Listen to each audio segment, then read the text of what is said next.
Senator. The designated throw out the first pitch. Softball.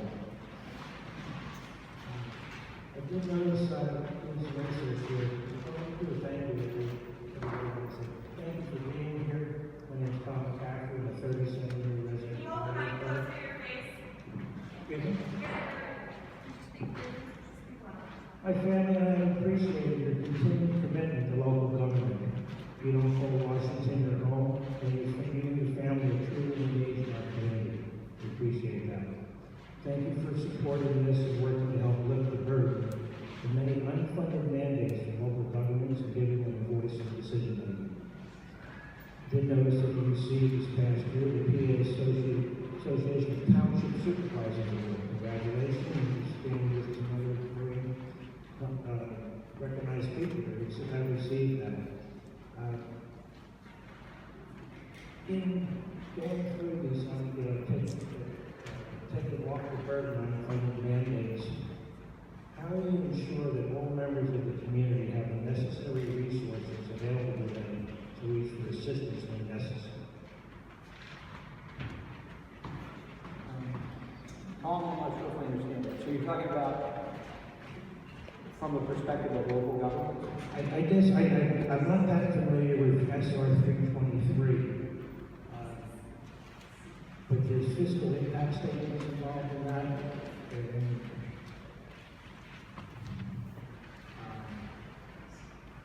There's fiscal impact statements with most of the bills.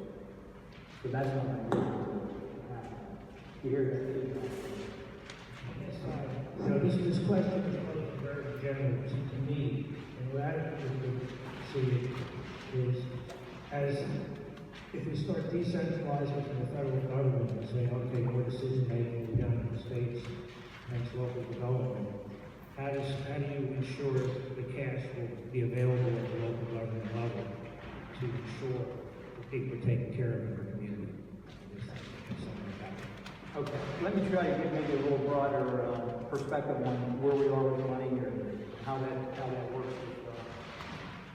Trying to make sure that the flow, we get a lot of money from the federal government that comes to the state, and the state disseminates it through our system of local government often, or through its own system, through the state government system. And for example, I was a county commissioner for 11 years, and a lot of money comes through county offices, county social service offices, get a lot of money, that is state and federal money, and then they are responsible for disseminating it in the communities. And that seems to be a pretty good system, because the county government's closer to the people, they know what works in their own communities better than somebody in Harrisburg or Washington. The thing that you always have to be cognizant of is if there's bureaucracies everywhere, and everybody then shaves off a piece of that as it passes through their level of government. So we've always have to make sure that we're putting through as much as possible and keeping as few dollars as possible in our bureaucratic system that we're running. So that's just kind of an overall view. And then if we see systems that don't work well, we have to try to change those. One of the things that happened recently is unemployment compensation insurance. And here in Altoona, we had another example that instead of saying that the counties were doing that, that's a state-run system. So we get some federal money for that, but it's a state-run system. And the state system was supposed to be making some changes to more technology and less people, and they did not do that. And this happened over a couple of different administrations, gubernatorial administrations. And we got to the point where we were at the end of the period where the funding was allowed to exist for a certain period of time, and the funding was running out. So we had to, make sure that we were going to institute real change in that process. So we forced it. And, I hate to say, but it's time. Okay. That's all right. Next question. Right here. My name is Joanne.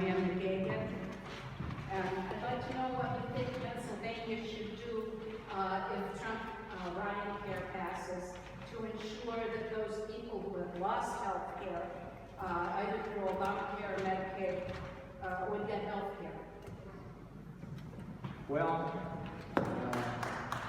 that's a question we may face, that we'll have to see what happens with the changes in federal government. And of course, it's all speculative at this point about what will be changed. One thing that we need to remember, though, is that a lot of people right now, and this is an issue that I've been dealing with for years, when we worked on bills for clinics for Pennsylvania.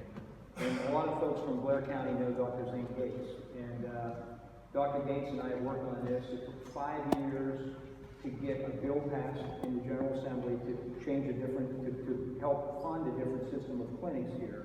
And we've been working on that. And the thing that Dr. Gates talks about is receiving the care, not just receiving the card.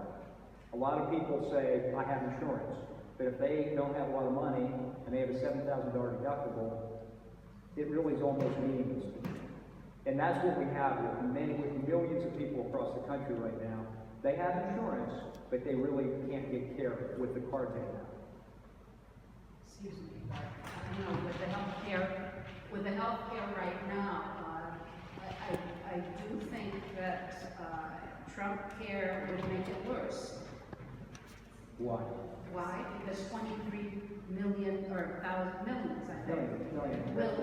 will lose whatever coverage they do have, and that includes Medicaid. Yes. I see a lot of I see a lot of questions about that number. I don't know that I believe that number, but there's millions of people. But again, a lot of these people have these policies that are almost useless to them.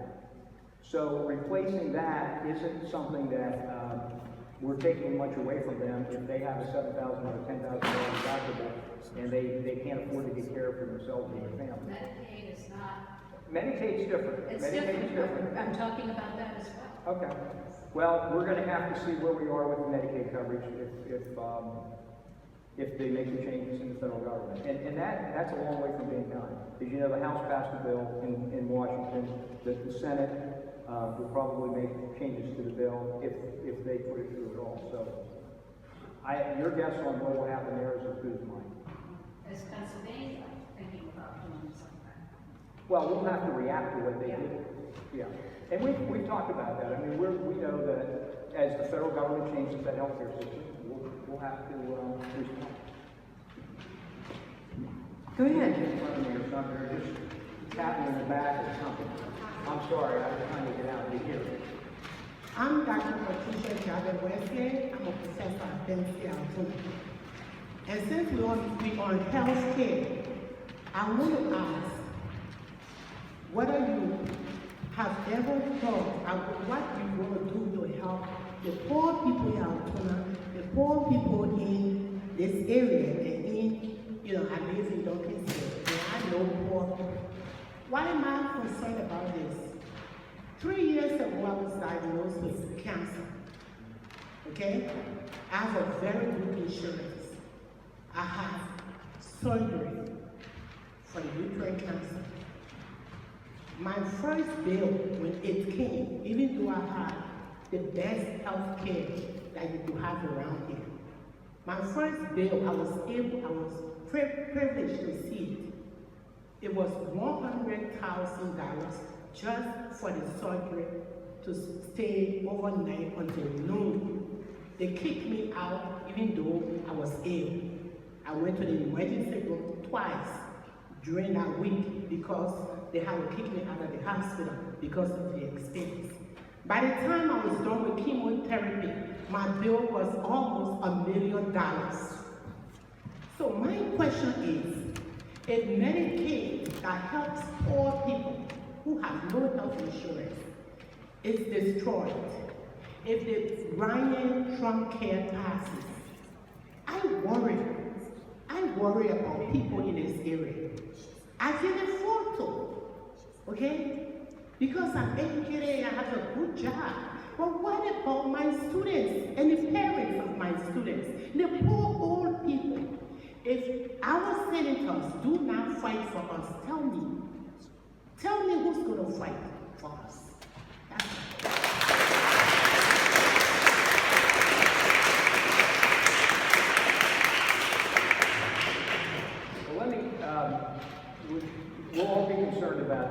people that need health care, and I'm certainly very concerned about that. That's why I worked for years with Dr. Gates to try to develop a different system to try to really give care to people that need it.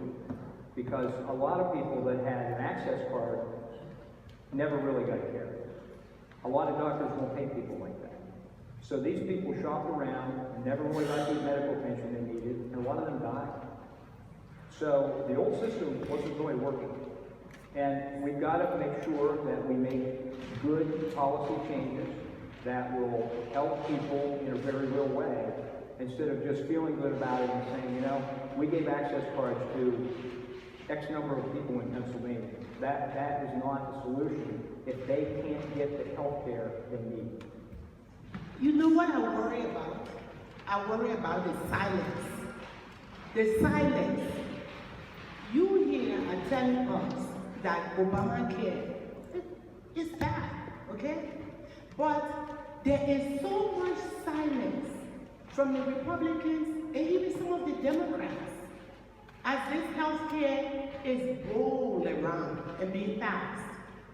I wonder about the silence. They are looking to it. Please explain to these people what you are doing in Pennsylvania to influence the U.S. senators to stand up for these people, because it's going to pass in the Senate because they control the Senate and it will fall on Pennsylvania. I don't like the silence, and that's what I want to talk about. Why isn't anybody talking to our people?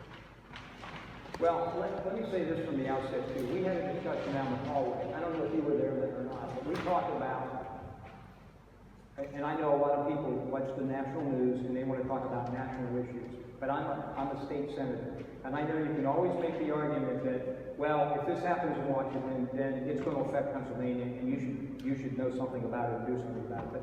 But if you really want to have, you know, a more detailed discussion about things that we're working on in Harrisburg, I mean, I'm just kind of putting that out there. I'm not in Washington. I'm not in the room where the discussions are happening. I'm not meeting with the groups down there. I'm just not. So I'm not as well versed on those issues as I am here. Certainly when I meet with people from Washington, we talk about some of these issues.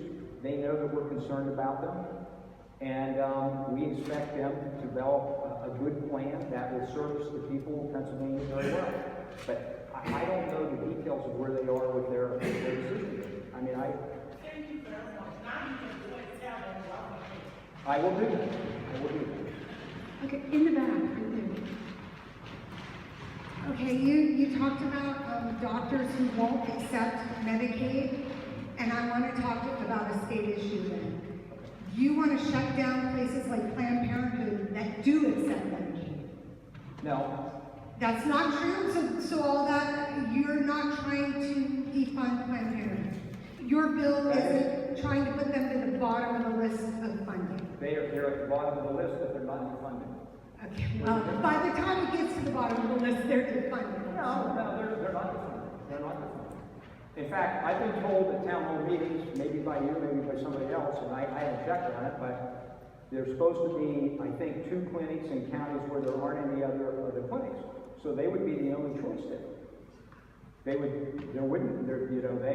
be the only person on the only facility on the list, so they would not be slated in any way in those areas. And in Okay, other well, areas, they probably would be somewhere in the middle. It depends on what the question. They always take Medicaid. And I don't even live in a county where we have a Planned Parenthood, but I spent 20 years where I needed to not get pregnant and to have my screenings and to stay healthy. And they are there to help me. And putting them to the bottom of the list, I just want to beg you to reconsider.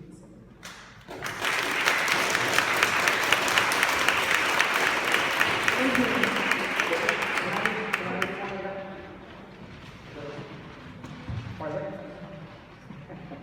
She's going to let me respond to that. Let me explain this bill. This bill that I have that she brought up. Simply, it's a very straightforward bill. Simply has priorities for the clinics that should be on the top priority down to the bottom priority. And the priority list is based on the services that they offer. So, as a public policy matter, we should be trying to direct people to places where they get the best care. And the best care would be a federally qualified health clinic, a hospital, a rural health clinic, and then other clinics that don't provide those same set of circumstances and services, they would be funded at a lower priority. That's all that bill does. So Planned Parenthood says, we don't provide these services, so we're going to be in the lower priority, and they're not happy about it. But they don't provide those services. In fact, on the federal information we have, there's 13 areas of service that federally qualified health clinics provide. Only 3 of those are partially provided by Planned Parenthood. And they don't do a lot of things that they advertise that they do. So we're trying to direct people to where they get real care, and for their whole family. So that's what we built on.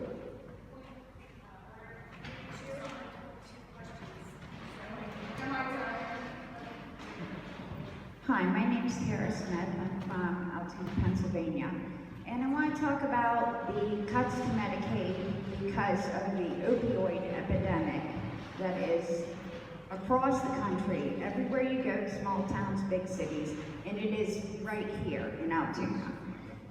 People who need treatment, for the most part, are on Medicaid. So I am afraid that all the clinics, the Suboxone clinics, the rehabs, they're going to not accept Medicaid anymore, or their funding's going to be completely shot. That's going to be a complete reversal of whatever advancement we've had in success that we've had with treating opioid addicts around here. So, what do you have to say for that? I don't think that'll happen. I mean, there's been more and more money spent on drug and alcohol treatment and prevention, and I assume that will continue. I don't hear anybody in Harrisburg talking about cuts to those programs. The only thing that we're concerned about is that, the governor wants to close that department and combine it with 3 other departments of state government. And I was one of the people that helped take the lead on separating out that department because we thought it was lost in the welfare department. And we separated it out so it was its own, and we could more strategically attack that issue in Pennsylvania. And the conversations have not been good for allowing that to be combined back into what's now the Department of Human Services. At that time, it was Department of Welfare.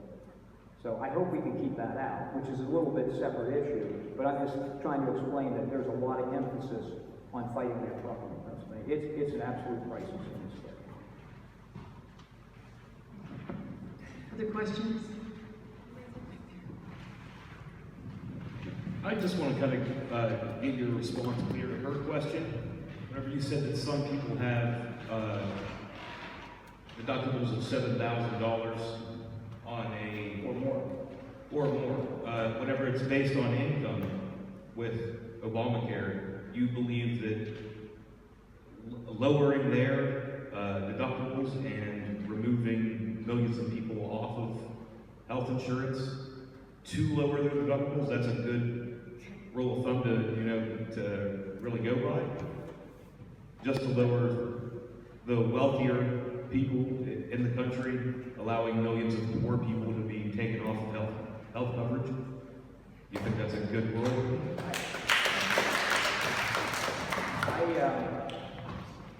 I mean, what I'm saying is, don't think that a lot of people that have some kind of card that says they have insurance coverage really get care. That's my point. Because if you have a large deductible and you can't afford to pay that, then you don't go to the doctor's office. But there are a million people who can afford it otherwise without Obamacare, and also people who couldn't even get coverage and without the pre-existing conditions taken away.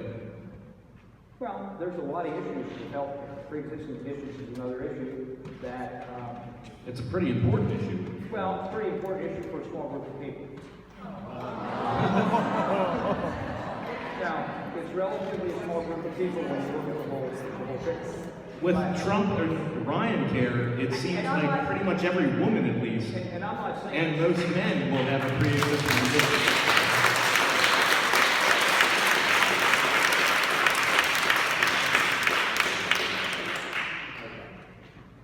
I didn't hear your question because I was trying to answer what you said before. What I'm saying is, when you look at numbers, which insurance is based on numbers, that's what it is. Trump doesn't get that, but I get it, yeah. Well, I think it does, but I'm just saying, I'm not saying something's unimportant. I'm just saying that you can have smaller groups.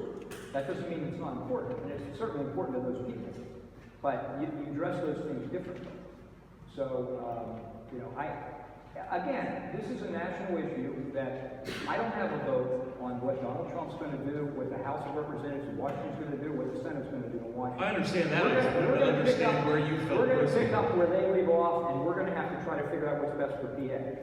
And we don't know what they're going to do yet. When they do, then we'll react to it. And I'll be glad to talk to people when that happens. But I don't have a great idea about how that's going to end up any more than everybody here does that follows the bill. Thank you. We're going to go to the next question. Right over here. Somebody's been waiting very patiently. Hi, my name is Rebecca Rogers. I live in Evansville. Thank you very much for coming today. Can everybody hear me? Of course. Okay, hi. We've been talking a lot about national issues, but I know that you are based in Harrisburg, not in Washington. So assuming the Affordable Care Act stays the same way and keeps going the way it's been going, what plan do you have for Pennsylvania to make sure that people who have cards also get care? What are your specific plans to make sure that it's not just, well, you got a card, too bad you don't get care? What are the specific plans in place for that? Well, I've been working again with Dr. Gates, and we've been trying to expand that program around Pennsylvania. Can you describe the program a little bit more? And there's a couple different kind of spin-offs we've been working with some other doctor groups. What they do is they get a set amount of money, and they provide care to so many people in that region. And they don't get any more, and they don't get any less. And they try to take an extremely comprehensive approach to this. They provide everything for them: pharmaceuticals, dental care, everything. And a lot of it's preventative. I mean, the worst stories are when they say, I had a guy come in last week, and he's at the end of his life, and there's nothing I can do to help this gentleman. And if he would have come in 6 months ago, I could have saved his life. But now it's too late. And they always have stories like that for me that are just heart-rendering. It's just awful when you hear these stories. People with kids, young people sometimes, they just, they can't help them with that. So a lot of what they're doing is saying, we're your primary care physician in this clinic. You come in, we'll take care of you. Bring your kids, bring everybody, we'll take care of the whole package, and we'll do everything you need, including specialist care. They will do cancer care, radiology, you name it. They have deals, we work deals with the hospitals. So we're keeping people out of the emergency room, which is extremely expensive for the hospital. And they're taking that savings and putting it into the clinic. And then the specialists take turns working so many cases a month. So there's coverage there. And I helped him get an insurance plan approved through the Pennsylvania Insurance Department. And they can provide care, not catastrophic care, which is another product that they also have, but they have care for people very inexpensively, less than $200 a month. And it's a great program. And we've worked a lot of different places. I've been in the Southeast, all sorts of places, with him, working on trying to get that done. And that takes care of a lot of the population that otherwise we get insurance. The working poor, primarily. Thank you. We're going to go to some other questions, but right now we have sort of used up our 20 minutes on healthcare. We can always come back to that in the last 30 minutes. So if you have a question other than healthcare related, please raise your hand in the back there. Hi, Senator. My name is Steve Alfeld. I live above the hospital right here in Altoona. My representative is John McGinnis. And I'm going to ask a gerrymander question, but I'm going to introduce this by contrasting two stories. The first story is a story about us, Indivisible. At our inaugural meeting, about the same time, there was a letter to the editor in the paper from retired Command Major Sergeant Joe Stair begging for money for the restoration of the 12th Ward World War II Memorial. And in one of our very first meetings, we passed the hat, and this group raised $500 to help honor the sacrifice of the servicemen and women. There's many women's names in that monument too. I didn't know that until I attended the dedication ceremony yesterday. Personally, my own family's tradition of service, I had my uncle was a rear admiral, my brother commanded a nuclear sub in the Cold War, my father was on a sub chaser in World War II, all the way back to Valley Forge. What I'm trying to tell you is that the people in this room, including yourself, care deeply about the proper functioning of our representative democracy. Now, the founders didn't give us a perfect union. In their own words, it was a more perfect union. And we're all looking to your leadership to help us make it a more perfect union. Now, I'm going to move on to the second story, which is, as you may know, in Harrisburg this weekend, there's a group who's going to organize it's only a hate rally. It's an anti-Muslim, anti-Sharia rally. Probably going to be skinheads and Nazis, and the anti-fascists are organizing a shutdown where their own language preserves the option of violence. They're organizing teams of medics. Now, when we contrast these two stories, I'm looking at that banner behind you, and I see our partisan electoral process is tearing that banner in shreds. And the Democrats in some states, they've got their thumb on the scale the way they draw the lines, and those darn Democrats are taking seats which should go to Republicans if it were fair. And in our state, we have the same problem. I don't care what party it is. I want to see a more perfect union. Now, in the past, you have co-sponsored the Senate bills to amend our Constitution to fix this, but you're not doing it now. I want to know why you're not co-sponsoring Senate Bill 22.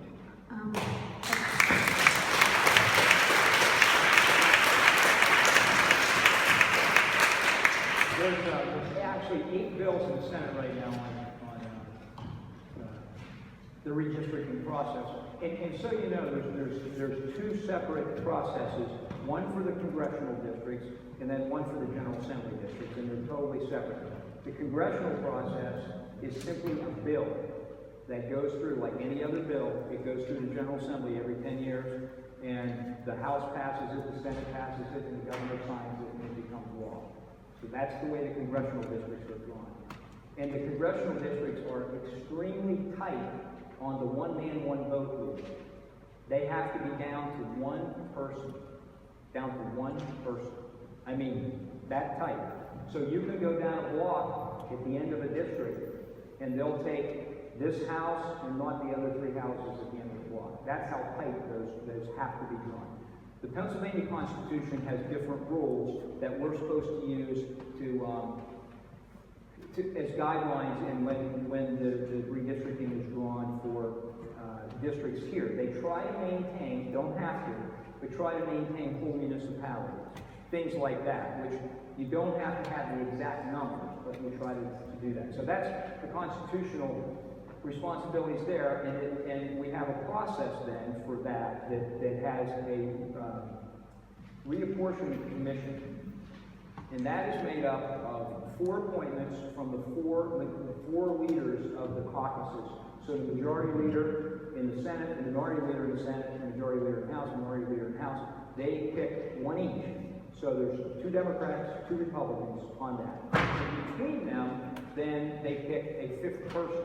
And if they can't pick a 5th person, which sometimes happens and happened the last time, then the Supreme Court of Pennsylvania picks the 5th person. And then that reapportionment committee draws the lines, and that's the way it works. There's a process where there's public viewing, people can give comments, that kind of thing. And then if there are any appeals, then it goes to the court. I was done, thanks. So I'd like to ask my follow-up question. Senator, before the real estate market crashed, I made my living flipping property. I didn't fix houses. I actually mined courthouse records for legal problems. I sat in the law bar. I'm not an attorney. I parked myself in the law library of my state. I mastered that bit of litigation, all the civil procedure, all the statutory construction. I know how to read bills.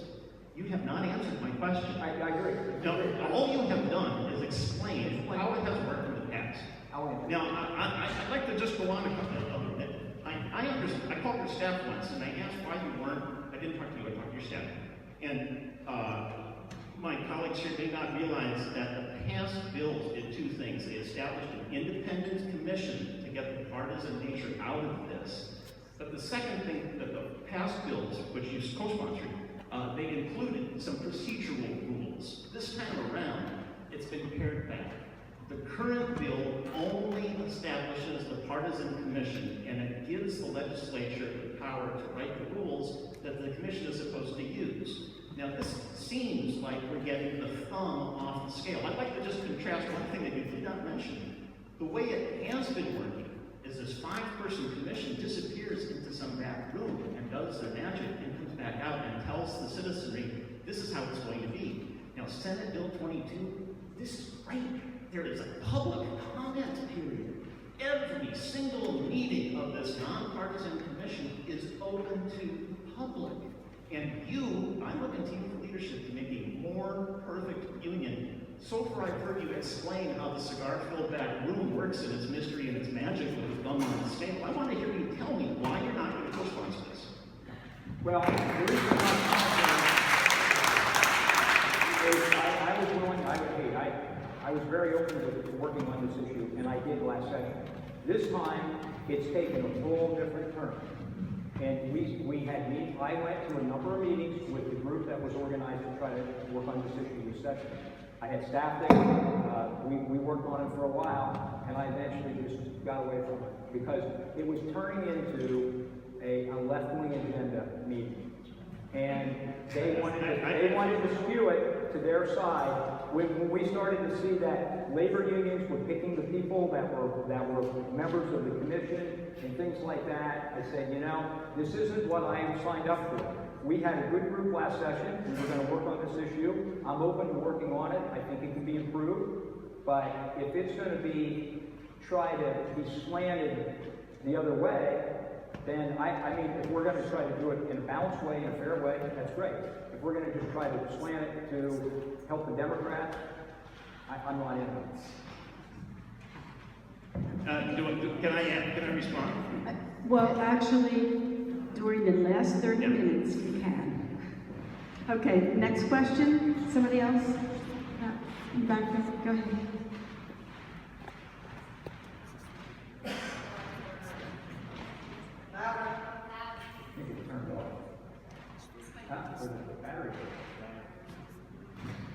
Hello, Senator Eichelberger. It's nice to see you again at another town hall, and I'm very thankful that you hold them. What I am concerned about is a bill that you co-sponsored. It's the PA Senate Bill 561, which would allow big businesses to get around federal agencies, well, not federal, but also state agencies' rules, and would skew the balance of power in favor of the legislature and bypass the governor. And this would be in the name of trying to quash environmental rules, for example, when big businesses want to put something through your area that is not good for the health of the water and the air that you breathe, or in the case of, say, somebody who wants to put pipelines through, or fracking, or something like that, could ruin your property. Now, those agencies are put there to protect the people.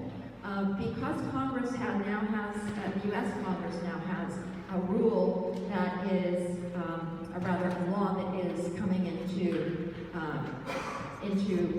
question about whether people in class action suits have to have exactly the same degree of injury. It would mean that the average person would have even less chance of fighting in the law courts when somebody helped, some big corporation came through and destroyed your property and did damage to your health. So I wondered why you would co-sponsor this bill when it takes away from things that, such as the agencies, such as the environmental protection agencies, that are supposed to protect us, to protect individual people, when it's already getting very hard to protect ourselves.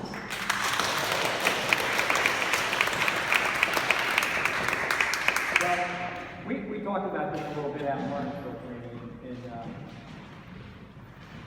The balance of power in Harrisburg has shifted for a long time to allow the governor to get more and more power.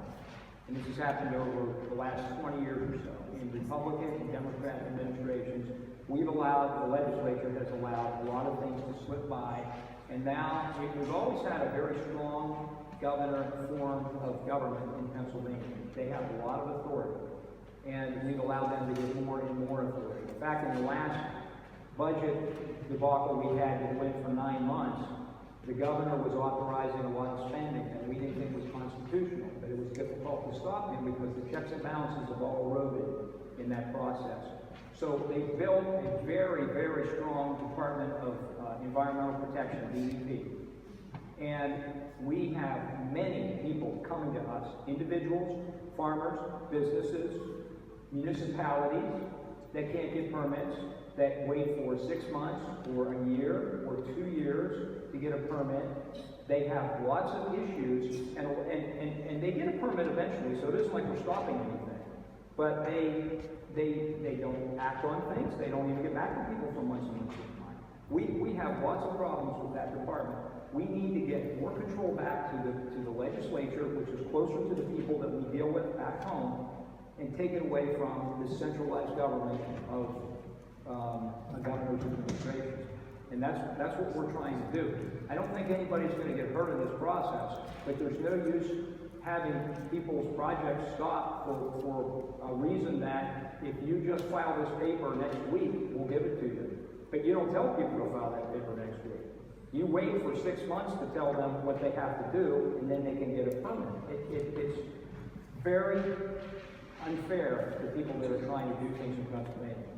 Well, my question here too would be that since, for example, the Mariner 2 East pipeline, which is coming through a half a mile away from my house, if that pipeline has a spill, as they did 2 weeks ago, or maybe it was 2.5, at Chester County, and I've seen the films of the damage that the drilling fluid that was spilled did to the individual property owners, to their property, and also to a freshwater stream that they had going through, the so-called Chester Creek.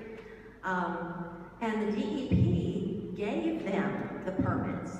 So if this is happening with, and this pipeline is not doing a single solitary thing for this area. It is helping to get natural gas to a power plant that is going to operate in the Philadelphia area. And it's going to be taking also these fluids to where they will be shipped overseas. So it's doing the company, it's doing Sunoco Logistics a lot of good, but it's not doing anybody here a lot of good. In fact, it could be doing a lot of damage here. And so we do need the DEP, and the DEP is not even strong enough to resist this kind of thing. But it's definitely not providing much in the way of employment. It's not providing much in the way of any kind of benefit for anybody in this area. And we need someone to look out for our interests against big corporations, because as I said, the Congress down in Washington is going to make it even harder if our property is damaged. For example, we all have wells. If this kind of thing gets into our wells, It's time, I'm sorry, but it's time for a response. Thank you.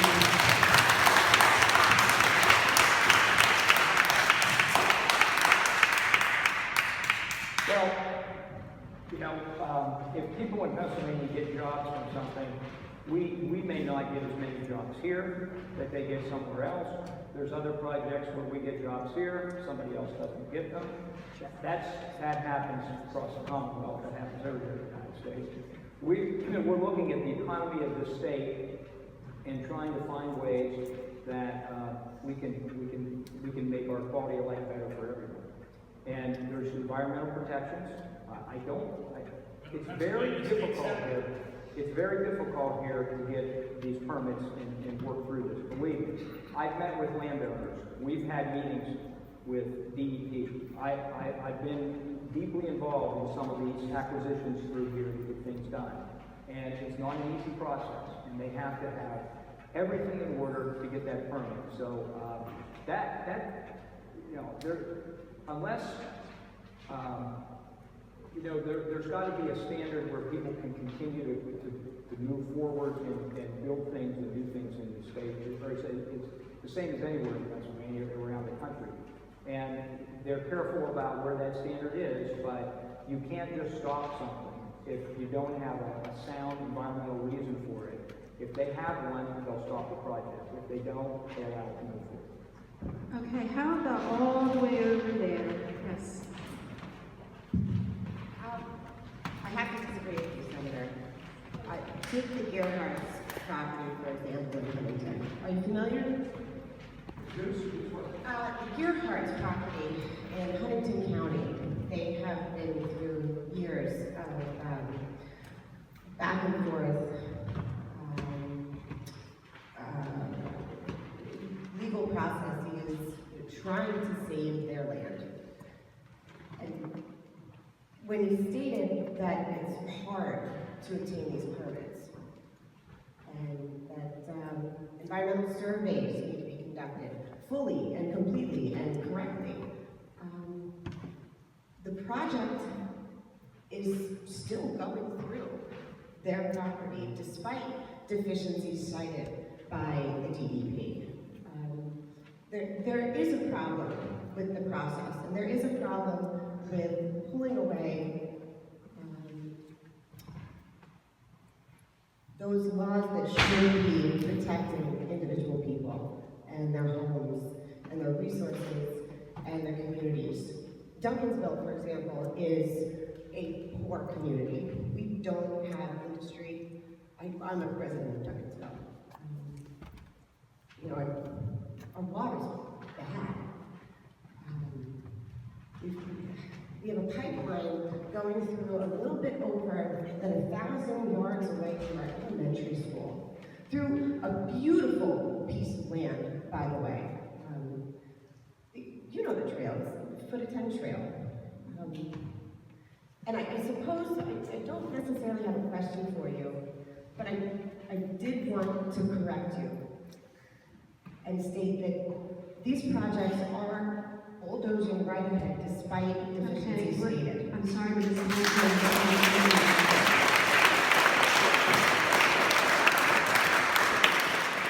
And I'm not as familiar with the Gerhardt's case down there without maybe checking the staff, because we might have, they might know more about it than I can recall right now. But we've been involved with some of these cases. And when you get into the legal cases, there's right-of-ways that have already been approved decades ago, things like that. So, there's legal protections in our system for everyone. And because somebody doesn't like something, if their predecessors signed away their right to stop something, then that means something in a court of law today. So these people have held up things for a long time, but if they can't prove their case, either in court or DP, then, like I said, there's a standard, and they meet it, then they get approved. Next question. Over here, this gentleman right here. Hello, I'm Larry McAleer from Hollidaysburg. I'm going to move it back to the gerrymandering question. I'm a little confused that you seem to be interested in gerrymandering previously, and then when you got in the room with liberals, you became uninterested in working on gerrymandering. And I'm going to speak for the group here. I think we'd all like you to try to return back to the table and try to get something done. Maybe they need some conservative input from you to help get a reasonable legislation passed. I don't think partisan politics should take you away from that.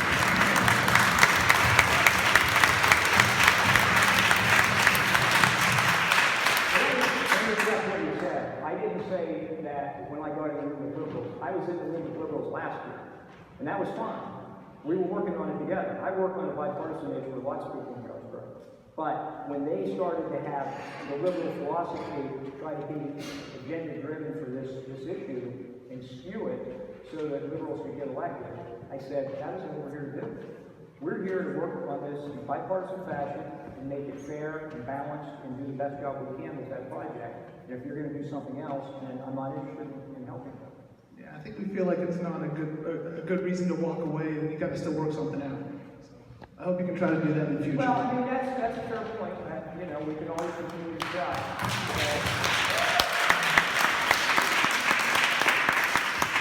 But again, there's 8 bills out there in the Senate. This isn't just one bill. There's a lot of different ideas floating around about this, and you know, as I understand it, those are in the state government committee. I'm not on that committee, but I think the state government committee, I know they're working on it, and I don't want to speak for them because I'm not sure, but I've heard that they're going to have at least a hearing or a series of hearings on some of these and see what they can do to flesh stuff out. So there's more work being done on this bill. Okay, how about the gentleman right here?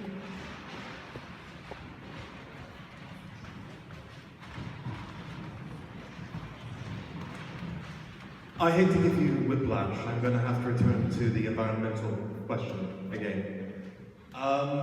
There is a stream behind my house. The source is, I'll grant you, outside of the 30th district. So outside of your jurisdiction. But it's been polluted years ago before the EPA became any sort of reputable force. And it was polluted by acid mine runoff.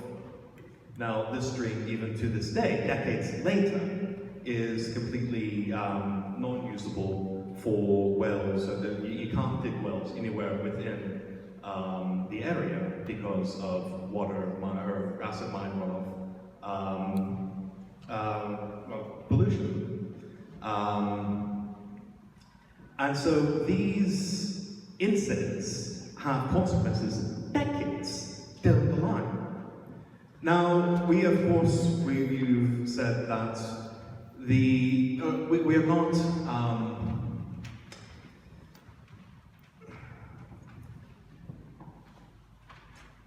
we are trying to put as many protections in place as possible to make certain that incidents do not occur. But it's quite clear from what happened 2.5 weeks ago that these protections are not enough, that incidents will continue to occur. Now, this is inevitable. But to go back to her question, what do you plan to do to ensure that the people in this area are able to redress and be able to receive compensation for whatever damages may occur from an incident? Right, and it's time for the redress. A thing to remember here is there's always going to be incidents. Everybody that's working in Pennsylvania, manufacturing facilities, anybody that has any kind of pollutants on their site, trucking companies, all those things, there's going to be spills. I mean, people driving away from this meeting tonight could go through a bridge somewhere and have a spill in the stream with their cars. I mean, you're going to have incidents, so we don't want to confuse having an incident and having the project approved. Those are two separate issues. There's got to be standards met to get the project approved. And then when we have issues like the acid mine drainage and other things, of course, people have learned from that, and you can't do those things like you used to be able to do. And we've had very good methodology now in cleaning those up. I helped clean up one on top of Horseshoe Curve, and I sat on the Blair County Conservation District for a long time, and I'm still an associate director here. And you know, to mention something to my own horn for a second, I've been recognized statewide from years ago for my work on conservation issues. I'm very concerned about this land. And we did a passive system up there that cleaned that up and has done a very good job of working through a lot of the orange water that we used to see coming down there. And there's more to do. And there's other, headwaters that are coming out that need to be addressed. And we're trying to, people are trying to work on those little by little. A lot of it's money. Some of it's just difficult ways to address it. Sometimes it's very hard, even with all the money, to try to get at the root of that issue. You can't always fix that where it goes. But I'm with you, that we need to do what we can to do that. And I'm all for having the right standards in place to make sure that we're protected. But So I don't want anybody to confuse spills and things that'll happen, because they will continue to happen, no matter what they do to us. All right, thank you. Do you have something else to say? Okay.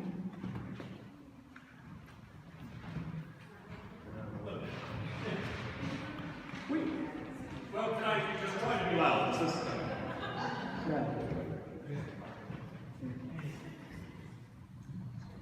I do apologize. I realized that I completely forgot to introduce myself earlier. Jerry Cox. I'm from Altoona. I understand what you're saying. I work for a company that, well, basically I make money off of cleaning up spills. So I understand that spills and incidents are an inevitable force. But when it comes right down to it, what we were talking about earlier were congressional efforts in Washington in order to make it more difficult for people within class actions to get compensation from companies that damage their property, that damage their wells, that damage their water, that damage their environment. And should these efforts come to pass in Washington, what do you intend to do in Pennsylvania to see to it that the people here are compensated as needs be when these issues do arise?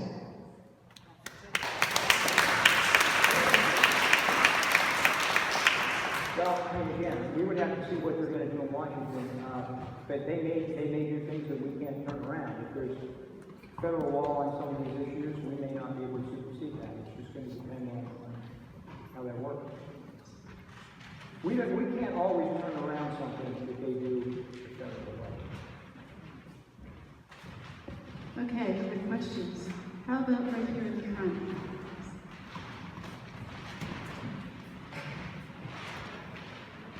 Governor Wolf proposed charging people who live in municipalities that have no police protection, charging them $25 a year. And Altoona Mayor reported that you didn't feel that this was a good idea because you didn't see any increased police protection for those municipalities. Now, my name is George Thompson. I live in Altoona, and Altoona pays $9 million a year for police protection. This doesn't seem equitable that people in Altoona pay so much, and Crackstown Township has no police department, for example, and they get away free. In fact, according to Representative McGinnis, our police assist state police in Crackstown in different investigations. So I guess my question is, how is this treating Altoona fair? That's a good question. The $25 charge, we asked the state police commissioner about it. There wouldn't be, he didn't know. A lot of these proposals from the governor this year, I've been there 10 years, and I haven't seen a situation where we got less detail than we did this year. We asked all these department heads, and they couldn't answer almost any questions. So the state police commissioner didn't have much to say. We know that the governor also was planning to cut the state police budget. So I'm sure we're not going to do more services for people when the budget's cut. But what you have is municipalities can make a choice to add additional services for their people, and they charge taxes for that. There's millage that they charge or other ways they charge to have additional services for their people. The people in Altoona elect city council. They decide to have their own police department, which certified cities generally do, and people pay extra money for that. When you live in a municipality that doesn't have that protection, they have a lot less service than what you have. You have a higher quality service that you're paying for. They're not, and they're not getting it. The other thing to remember is the state police provide more service to municipalities that have their own police departments than they do to municipalities that don't. Generally, the places that don't are rural areas that have low crime rates, and they spend very little time in those areas. Most of their time is spent in municipalities that need additional law enforcement help, and they have their own police department. Isn't that, I mean, I wouldn't have guessed that until we looked into it, but that's the way it is. Other questions right here? Hello, my name is Bridget Jackson. Jackson, lifelong resident of Oxford, Pennsylvania. I was at the Eichelberger's property the day that Sunoco Logistics showed up to clear cut the property without the proper permits. So if you're not familiar with their situation, I highly urge you to maybe do a simple Google search and look that up. I have two questions. They're very simple yes or no questions, so I appreciate just a simple yes or no answer. Do you consider Sunoco, a corporation, a public utility? I don't know the legal answer to that. I know there's a legal question about that. Just your opinion. Yes or no? I don't know. There's a legal issue there. I don't know what it is. I'm not an attorney, and I don't know what that legal definition is of a public utility. Okay. Maybe you can answer my second question then. Do you support the use of eminent domain by corporations under the guise of a public utility to seize people's property for their benefit?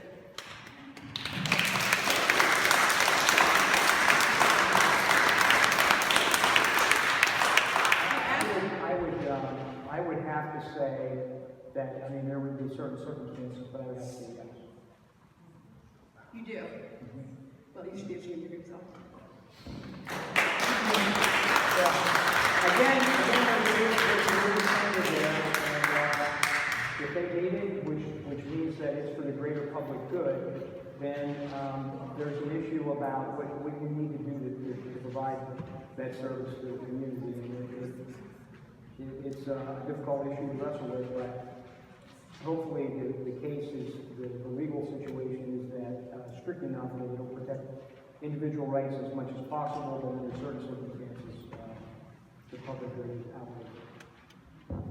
Okay, thank you. At this time, we have reached the hour mark, and we can really open this up to any questions. We can continue this discussion, go back into healthcare, education, anything at all. Go ahead, right over there.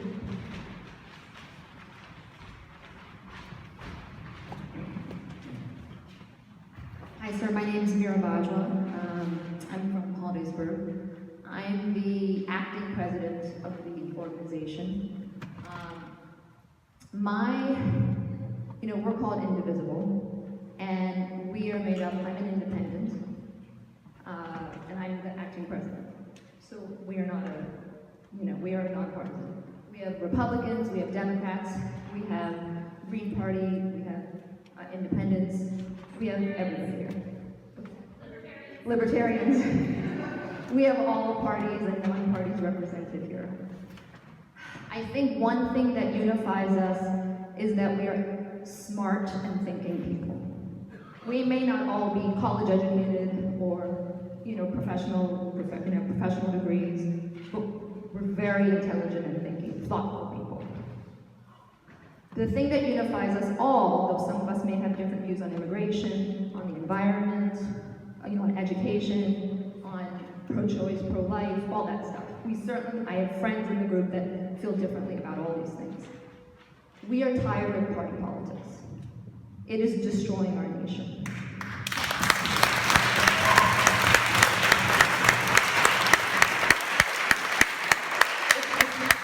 It's disgusting. And I'm not saying you're responsible for it. It's partly how we elect our representatives, right? It's so many things. Gerrymandering, it's beyond you. But you play a role in it. I'm so turned off by your blogs. I mean, you seem like a reasonable person here, and I'm a physician, and I like what you said, some stuff that you said here, okay? And I even like that you at least verbally commit to the environment to some degree. Thank God. But your blogs, I'm a very busy person. I took 5 minutes preparing my question while I was signing people in. But I just looked up 5, 6 of your blogs. Protecting the environment means stopping work. I think you said Democrats think protecting the environment. These are quotes. We can find them. What's the whole quote? I don't remember the first half, but this part is the quote. Someone feels, I think it said Democrats, maybe it said liberals, I don't know, but someone says protecting the environment means stopping work. That to them is equivalent to stopping, progress from happening to protect the environment. That is a quote. We can fact check it, no problem. Then you start talking about some Democrat from Philadelphia accepting 42,000 fees. We're going to have to go to a response, but you can redress, okay? All right, sorry. You get my point.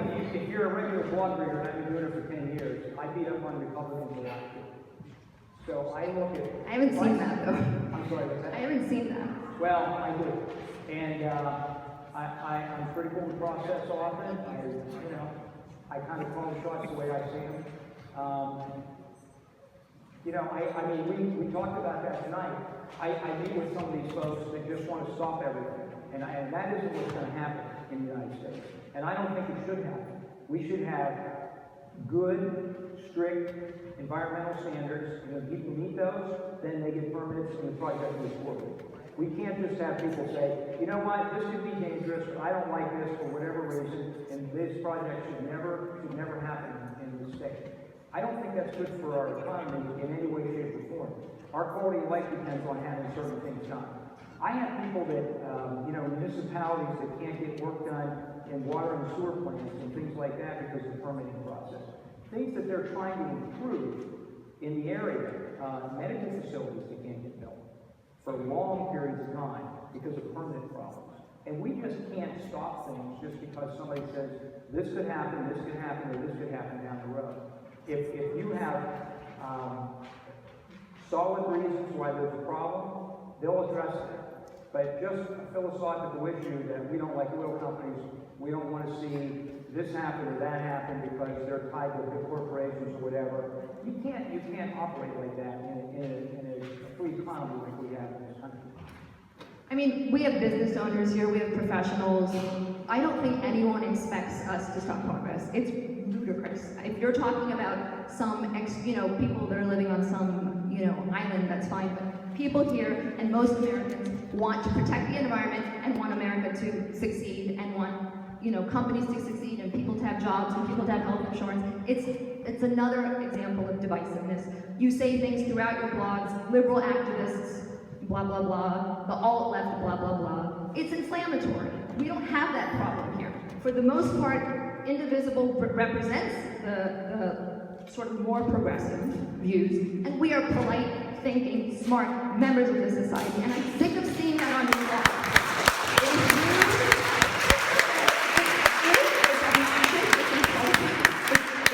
It's disingenuous because that doesn't represent us. I don't know who you're talking about. I mean, someone punched out a reporter in Montana for asking a question because he said he was, another liberal. So there are problems on both sides, but that's not happening here. So don't talk about it in your blogs. I'm asking you to commit to that. No, I'm not going to commit to that. I'm glad it's not happening in this room. I really appreciate that. I think people have been very nice. But I do get a lot of that. And if you read the comments in my blog, I get some very nasty comments from people. Very nasty. Personal, nasty comments from people. And the stuff I get in emails and things, I never would have gotten that a year ago or 5 years ago, but now I get those kinds of things. And that is just not appropriate for anybody to do to anybody in the United States. Whether they agree with them, they don't agree with them, whatever. They can be your next door neighbor that you've been fighting with for 10 years. Don't call them the names that you call people that are in public office. It's just not appropriate.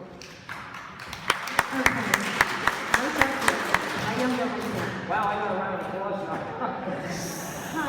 So, first of all, since pre-existing conditions are such a small problem, right, would it be okay if everyone who has a pre-existing condition raised their hand or stood up? I mean, just in this room, I don't know. Yeah. So maybe not so small. Also, the bill you introduced, SB 300, it doesn't just set funding priorities, it would prohibit both state and federal funds from being used to reimburse healthcare providers that also provide abortions. Do you know that 90,000 Pennsylvanians use Planned Parenthood services every year? And as you said, there are 3 counties in Pennsylvania where it's the only subsidized family planning care provider. And if your bill passes, those counties will no longer have access to subsidized family planning care. And what would you say to a low-income woman living in one of those counties who can't afford private insurance?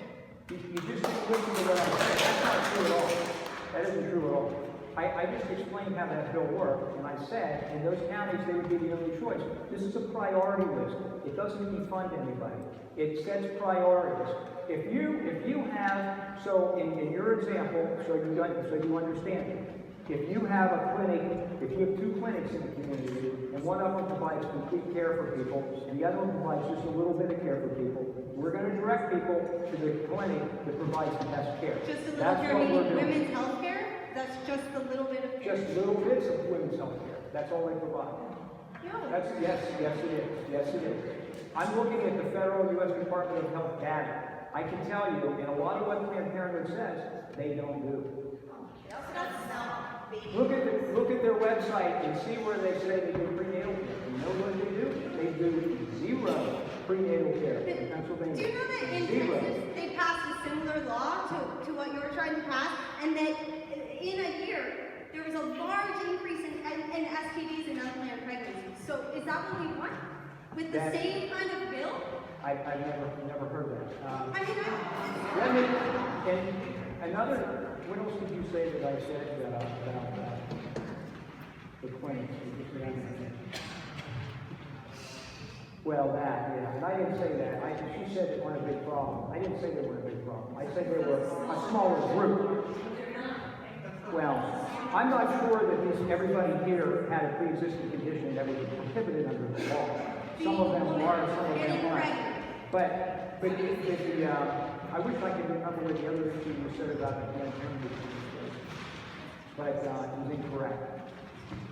But anyway, it doesn't define that. Oh, about it states, which it just restates state and federal law, that we don't provide government funding to abortion facilities. yes. And those abortion facilities for Planned Parenthood are separate from the clinics they have that do the treatments. So that shouldn't affect any of those clinics at all. And I talk to the people that run those systems. And we're going to go to the next question. So that's not it. That doesn't matter. Doesn't affect it.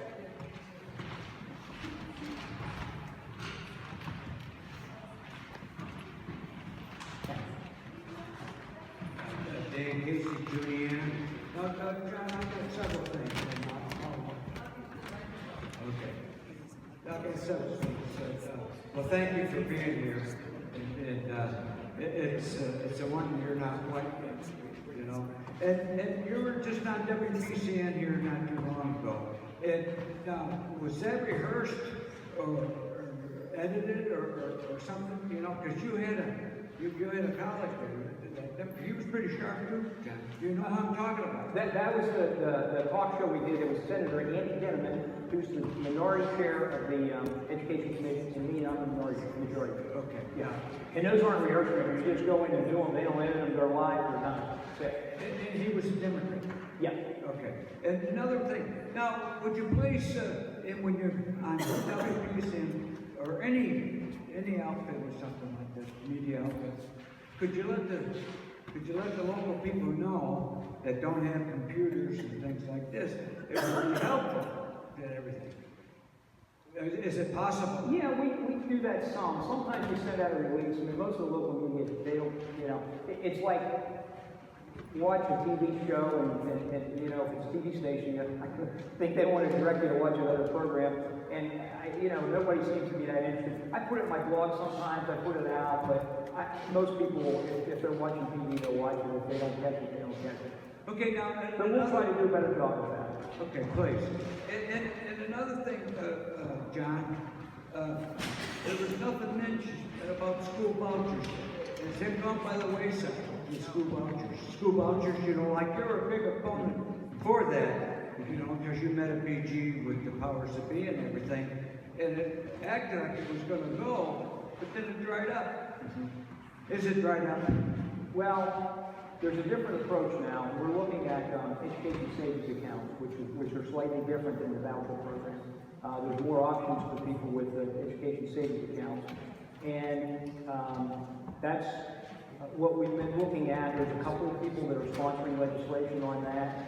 We had a hearing on it a week ago, and we'll continue to work on that bill and see if we can find a way to do it for just some populations of students.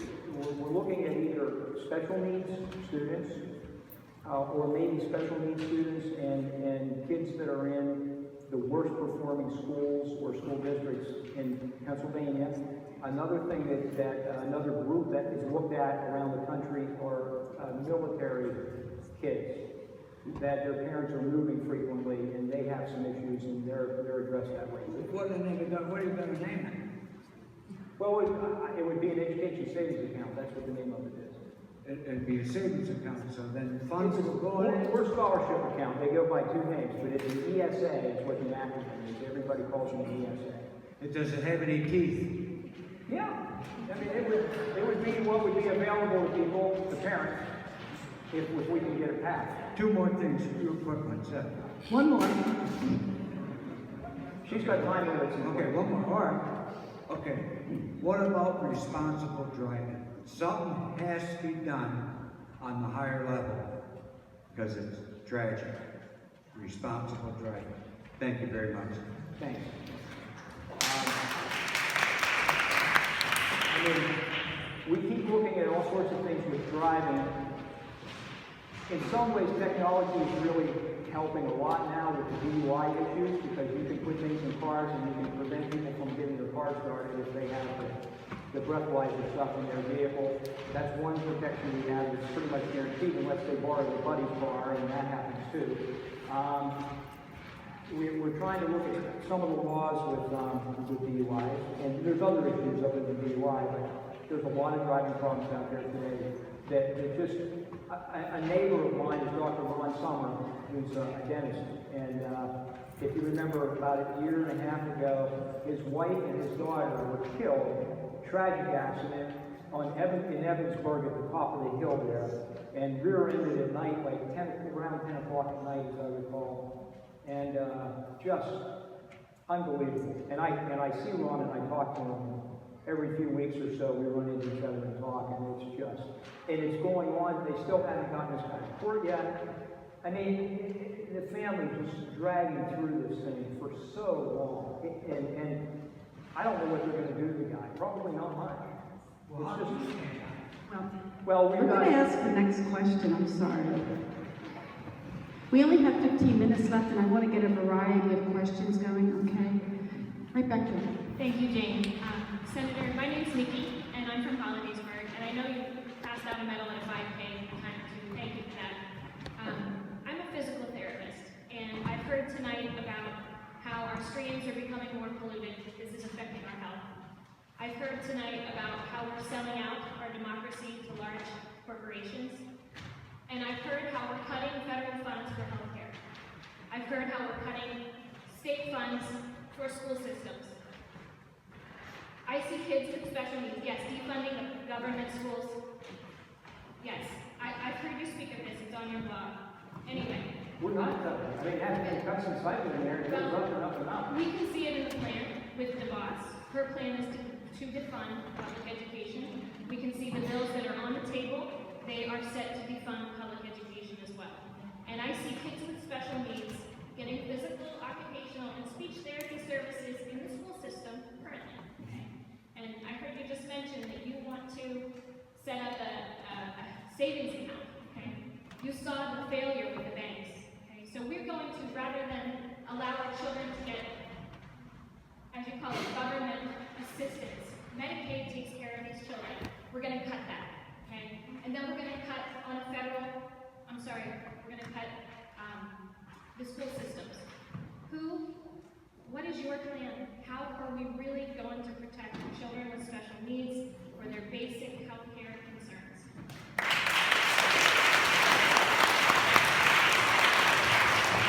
Let me say that everything you said in your question was inaccurate. Everything. Everything you said was wrong. If you want to sit down and talk, which I would love to do sometime with you, about how we can address the special needs things for kids, what we're talking about with these ESAs is giving these parents options, because we have kids that have certain diagnoses that if they can get some help for this or that, this money's flexible, so they can use it in different ways to get some speech therapy that might help them, to to get other things that might help them along, some behavioral issues they may need to have addressed, all these kinds of things that now they're restricted in what they can address through the schools. So, Senator, as Mira has stated, I work and I also sit on my computer and read through bills.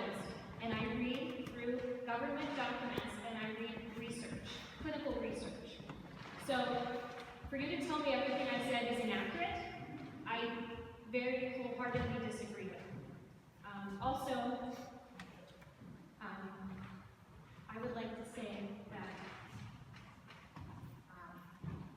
what you're trying to grow here is not going to grow because we see the partisanship, we see it continue. We see the divisiveness, and it really needs to end.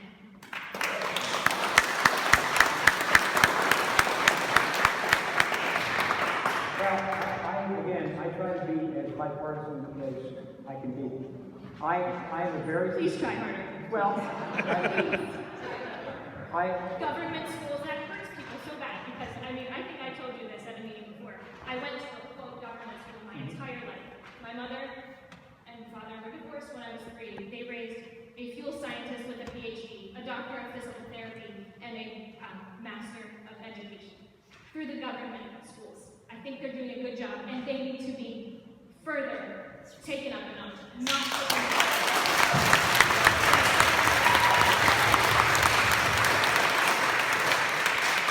Anybody who thinks that all these schools are the same and they're all doing a good job is making a mistake. Because there's good ones and there's bad ones, and most of them are somewhere in between. What we need to do is address the issues, and we need to allow parents to find the best path to success for their kids. Can't take away what's the baseline. I'm sorry. Not at the expense of the baseline schools.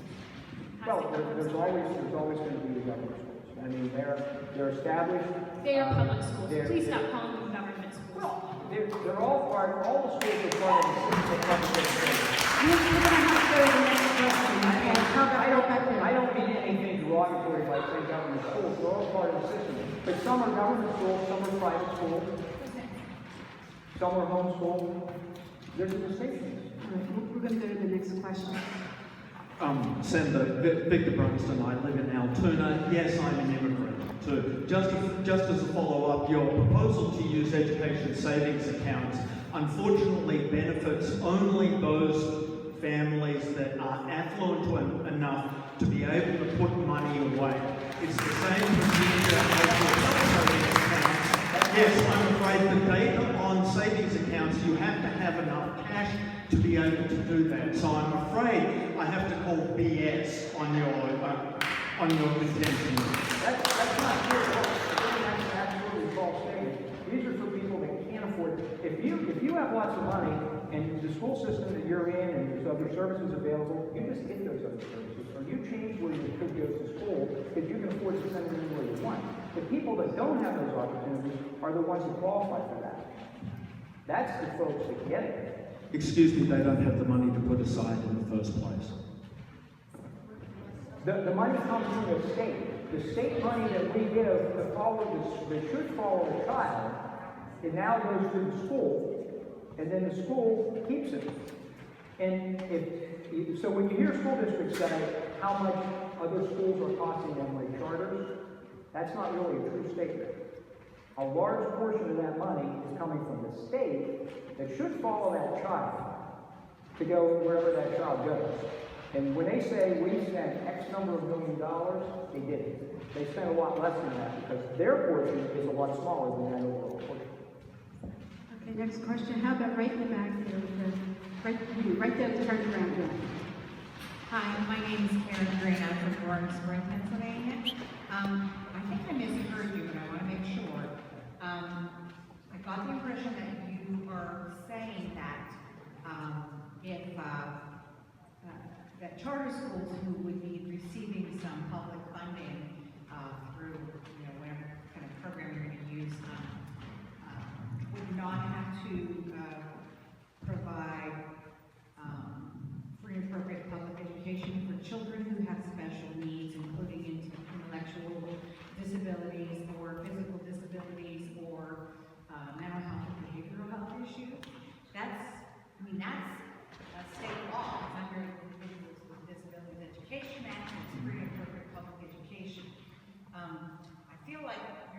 saying that. And I want to hear what you do have to say about that, how those schools are going to provide those services for children who are in need of them, and who should be protected under the law. Well, kids are protected with their IEPs and so on, you probably understand. Yes.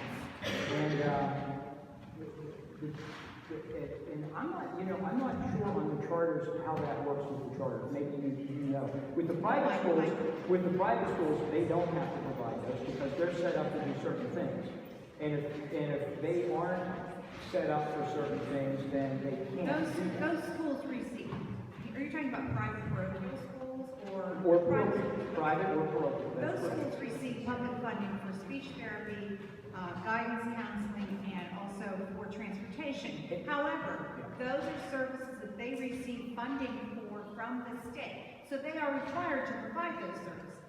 If indeed you have a charter school that is receiving funding through a voucher program or any other program from the state government, then those rules should be applying to them as well, not just to the public schools, but also to the charter schools, if they are receiving public funding. Well, the charters were established to be experimental, to see what they could do to supplement the system that we had in place at that time. So you really have no empirical evidence that those schools would be helpful in terms of the quality of education in the state of Pennsylvania? Oh, It's no. just a guess? No, I have evidence of that, yeah. You have empirical evidence of that? Okay, I'd like to see it, but in the meantime, what about those children with special needs? Well, that's one group that we're trying to help with these ESAs. I mean, we're looking at trying to help these students with these ESAs. That's what we were just talking about. They should already be helped. They have protections under the law. I understand. Federal law and state. But they don't always get what they need, and that's what we're talking about. There are other services available, and sometimes they can't get them. Believe me, we've had battles in our office where we've gone to bat for parents on many occasions with school districts, that the school districts say, we're not providing this or this. And we have to go to battle and get that for that student. Assuming it's appropriate, free and appropriate public education. Okay. Well, sure, yeah. We're going to have to go to the next question. We have time for probably 2 more questions. How about right there? You've been so patient. Go ahead. Hi, I'd like to go back to the environmental issue. I don't think anybody's here saying they want to stop progress. Can you that? I'm sorry, they don't want to stop anything just to stop. What about renewable energy? They now have turbines that can go under in slow-moving water to produce energy. They have wind, solar. There's like so many other cleaner options that would not provide any damage to our environment, that would be safer so that people don't have to worry about their drinking wells being polluted and relying on having to buy their water from the store because they can't get it naturally like they would. What's your thoughts on that? Well, I'm all for things that work. The wind turbines don't work. They don't work in this part of the country. They work in supposedly some other places, but they really don't work here. And when you see information about wind turbines, you have to be very careful with what you believe. Because I've seen in the paper where they'll say, this wind farm, as they call it, which is a group of wind turbines, will produce enough electricity for X number of homes. That information is if they're running full speed, 24 hours a day without a break. And that doesn't happen. It just doesn't happen. So that isn't true. And they provide a very, very small piece of the energy that we use. And we could put up thousands more, and it would still be a very, very small piece. And then we have to have supplemental plants to kick in on that. So I'm not a big proponent for windmills. I think that the title, energy production, is something that I think has huge possibilities in this country. I mean, with our coastlines here around the United States, I think we could do tremendous things with that. Solar is coming along, but it still has a long way to go. We see things like Tesla, which in the private sector is people familiar with that as a car. I mean, their battery retention is getting dramatically better every year. They're spending money on R&D and doing a good job with that. So when we can get some of those things addressed, then we can look at some of these other forms that will actually have a benefit. Now, everything's supplemented, and it's tax dollars going into it. It has a marginal benefit, if any. And the thing that we should be worried about, we talk about coal mines. I call these windmills the coal mines of the future. Because you know what's going to happen to them? They're going to stop production. And these have high-powered lines that run all through these mountains around here. And these companies walk away from these things. Some of these companies are foreign companies. Okay. They walk away from them. What are we going to do with these things? They're going to fall down. The game commission will let them on their property. They're dangerous to birds, to some mammals. They're just... We're going to have to start to go to the next question. How about in the back there, all the way in the back? Yes, you do. Hi, Senator Eichelberger. Thank you so much for coming today. I really appreciate it. And I want to say that I really agree with Mira that I think most of us in here are really tired of the partisanship, and we really want to heal this country. And I totally agree with you, and I think most people in here, maybe everybody in here, would agree with you that nobody should be posting anything on anybody's blog or anywhere, or emailing anybody that is rude, disrespectful, and inappropriate. I think all of us would agree with that, and I appreciate you saying that as well. And I would say to you, I think that if you would remove or not post inflammatory things, such as, the alt-left, which, is not, it's not even a thing. The alt-right, it's become a thing now, but the alt-left isn't a thing. We just all really want to heal this country. We all want to come together and move forward. And we all care. We all may have different opinions than you about the issues, but we really want to have this dialogue like we are having here today. So I think, like you were saying, if you were able to refrain from posting things like that, you might get less messages. I'm not condoning any of those messages or those posts. I think that's totally wrong. And I think that's a problem in our entire world today, that, anybody posting online, it seems like, their decorum goes out the window, unfortunately. And I think that's a problem in our world today. But if you could refrain from doing that, maybe it would be less inflammatory. Do you want to address that question?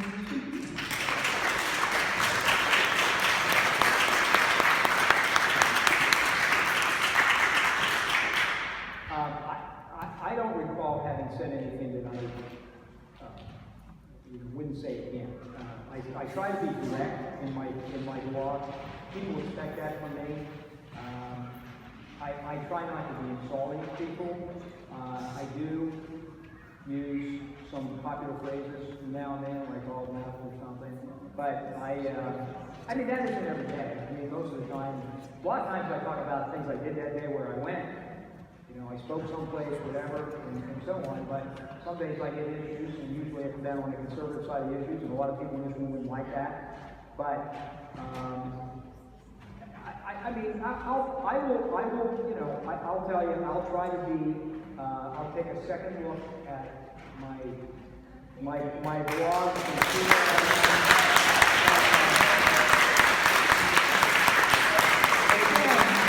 I'm a conservative, so I don't know how far I'll get with that, with trying to get closer to the middle ground, because people will expect me to say what I'm going to say about me. And we understand that. I'm just saying, as all of us, and I'm sure you would like our country to be able to move forward, instead of, I think our country has become so polarized that people aren't willing to listen to one another on issues, and they're like, some people feel like, oh, well, if that's a thing, a Republican issue, and I'm not saying anybody in here does. I think everybody in here is they want to look at both sides of the issue, and they want to look at the issues. They're not going to say, oh, if that's a Republican thing, I'm not going to support it. If that's a Democrat thing, I'm not going to support it. We look at the issues. But I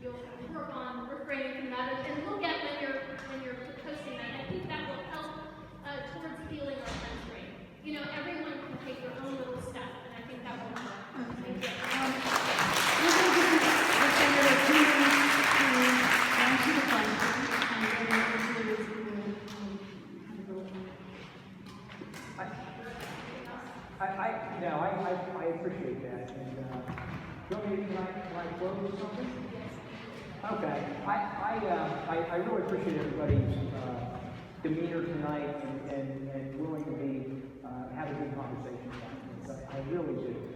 I wasn't sure how this was going to go, and I had, as you may not know, we had 2 meetings in my office with 4 people at a time. There were some different people a couple times, but it was, yeah. Do you want to raise your hands? Who was in my office for meetings?